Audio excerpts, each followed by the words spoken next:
हाथरस हादसे के पीड़ितों से लगातार राजनेता मिल रहे हैं और उन्हें सांत्वना दे रहे हैं। पूर्व केंद्रीय मंत्री और सपा के राज्यसभा सदस्य रामजीलाल सुमन भी मृतकों के परिजनों से मिले और उन्हें सांत्वना दी। आपको बता दें, राज्यसभा सांसद रामजीलाल सुमन हाथरस के सोखना, सिद्धार्थनगर और नवीपुर में मृतकों के परिजनों से मिलने पहुंचे। इसके बाद सपा नेता ब्रजमोहन राही के विभव नगर स्थित आवास पर मीडिया से बात करते हुए रामजीलाल सुमन ने कहा, ये घटना काफी दुखद है। पार्टी के राष्ट्रीय अध्यक्ष अखिलेश यादव ने भी घटना पर काफी दुख व्यक्त किया है। पार्टी ने फैसला किया है कि सभी मृतकों के परिजनों को 1-1 लाख रुपए की आर्थिक मदद समाजवादी पार्टी की तरफ से देगी। रामजीलाल सुमन ने इस पूरी घटना के लिए प्रशासन दोषी ठहराया और कहा कि प्रशासन अपने गुनाहों पर पर्दा डालने के लिए इस मामले में गलत लोगों को आरोपी बना रहा है और उन्हें फंसा रहा है। मौके पर केवल एक एम्बुलेंस मौजूद थी।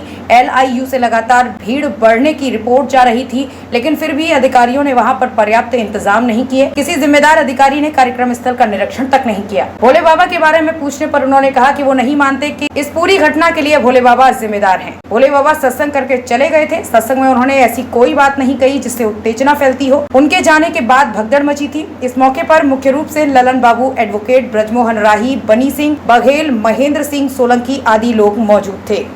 आपकी कौन लगती है?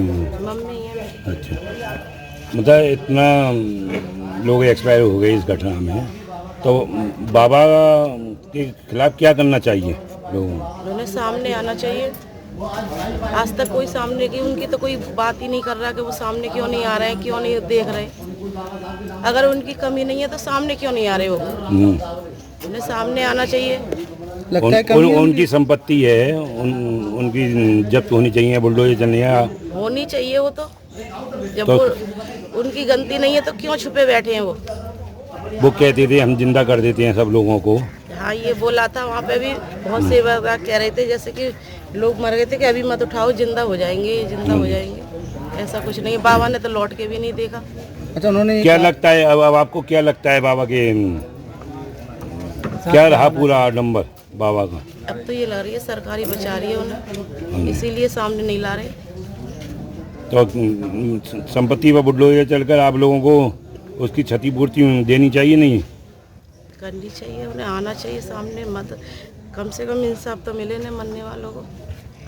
माताजी के ना रहने से परिवार में क्या कहना चाहेंगे? बहुत बड़ी दुर्घटना हुई। शुरुआत कर रहे हैं।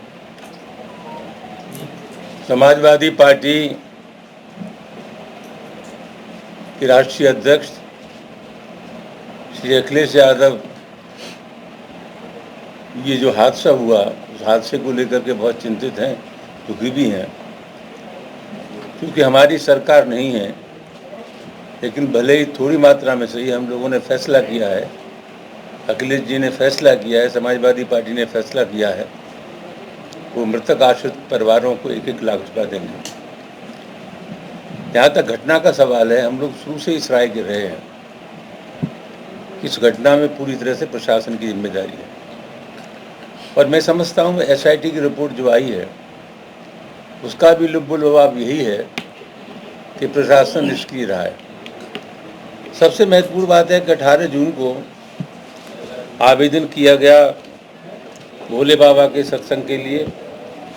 हम जानते हैं प्रक्रिया ये होती है कि हल्के के सब इंस्पेक्टर से लेकर के इंस्पेक्टर, CO, अब इसके बाद SDM के पास कागज़ पहुंचता है।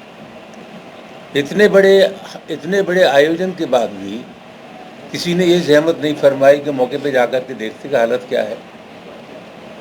सबसे महत्वपूर्ण बात यह है कि LIU के लोग बराबर ये खबर देते रहे कि संख्या 80,000 से ज़्यादा होगी, लिहाजा इंतजाम किया जाए। इंस्पेक्टर ने आग्रह किया पुलिस कप्तान से, CMO से, BSA से, BDO से कि साहब स्थिति बहुत ख़राब है और अतिरिक्त फोर्स का इंतजाम करें, जो लचर स्वास्थ्य सेवा है उनको बेहतर बनाएं। लेकिन इसके बावजूद भी स्वास्थ्य सेवा पर कोई ध्यान नहीं दिया गया। मैं आरोप लगाना चाहता हूं कि तमाम लाशें ऐसी थी जिनका पोस्टमार्टम किए बगैर उनका अंतिम संस्कार कर दिया गया। अब मैं समझता हूं प्रशासन की भी इच्छा ये होगी कि अगर उनका पोस्टमार्टम हो जाएगा तो निश्चित रूप से वो संख्या बढ़ेगी, तो उनके लिए चिंता के विषय हो सकती है। तो जहाँ तक कि स्थिति का सवाल है, और सबसे महत्वपूर्ण बात है कि हम जेल में भी लोगों से मिले थे। जिन लोगों का चालान किया गया है उनका घटना से कोई संबंध नहीं। कोई पानी पिलाने वाला था तो कोई घटना पर मौजूद नहीं था, तो कोई अध्यापक था। ये जो खाना पूरी हो रही है, दबिशें दी जा रही हैं, और दबिश हाथ में नहीं दी जा रही है। भोले बाबा के सत्संग में पूरे उत्तर प्रदेश और उत्तर प्रदेश से बाहर जो लोग शामिल होते थे, सबके बारे में जानकारी की जा रही है। उनके परिवारों को हतोत्साहित किया जा रहा है कि आप भोले बाबा के सत्संग में कब गए थे। भोले बाबा के सत्संग में कौन गया कौन नहीं गया, सवाल ये नहीं है। सवाल ये है मौतें कैसे हुई, चर्चा उस पर होनी चाहिए। कभी कहा जाता है कि भोले बाबा के जो आश्रम है हम देखें कहाँ से बने, अरे कहीं से बने उसकी जांच अलग करते रहना। अब तो सवाल सबसे बड़ा ये है कि कितना गंभीर हादसा हो गया, उस गंभीर हादसे के लिए कौन जिम्मेदार है, उसके खिलाफ आप कार्रवाई सुनिश्चित करें, ये अहम सवाल है। एक जानबूझ करके तथ्यों को तोड़ मरोड़ के और अपनी आफत निर्दोष लोगों पर डालने के अलावा दूसरा कोई काम नहीं हो रहा। हम यहाँ ऐलान करना चाहेंगे कि बेगुनाहों पर दबिश का काम खत्म किया जाए, बेगुनाहों को बंद करने का काम खत्म किया जाए, वरना मजबूरन समाजवादी पार्टी को आंदोलन करना पड़ेगा। आपने कहा कि प्रशासन पे आरोपी है, लेकिन प्रशासन पर तो कार्रवाई हो चुकी है और 6 लोग निलंबित किए हुए हैं, और जिसमें भी कहना कि आयोजक की भी मुख्य जिम्मेदारी होती है। देखिए लोगों की कमेटी उसमें जिम्मेदार थी। ऐसा है, ये जो सेवादार इनके लिए कहा जाता है, इनका काम क्या है जो मुझे जानकारी है।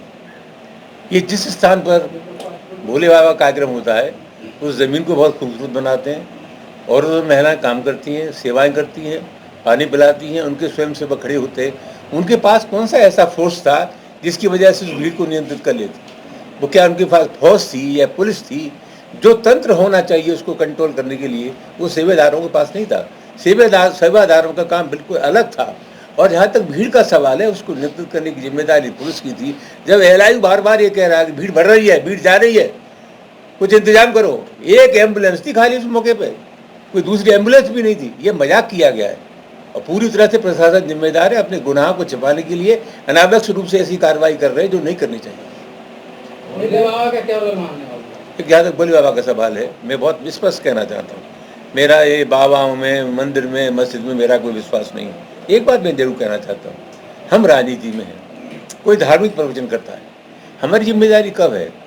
कहीं हमारे भाषण से उत्तेजना तो पैदा नहीं हो रही है, कहीं हमारे भाषण से सामाजिक स्वभाव तो नहीं बिगड़ रहा है, कहीं हमारे भाषण से जाति तनाव तो नहीं पैदा हो रहा है, कहीं हम वातावरण को हिंसक तो नहीं बना रहे।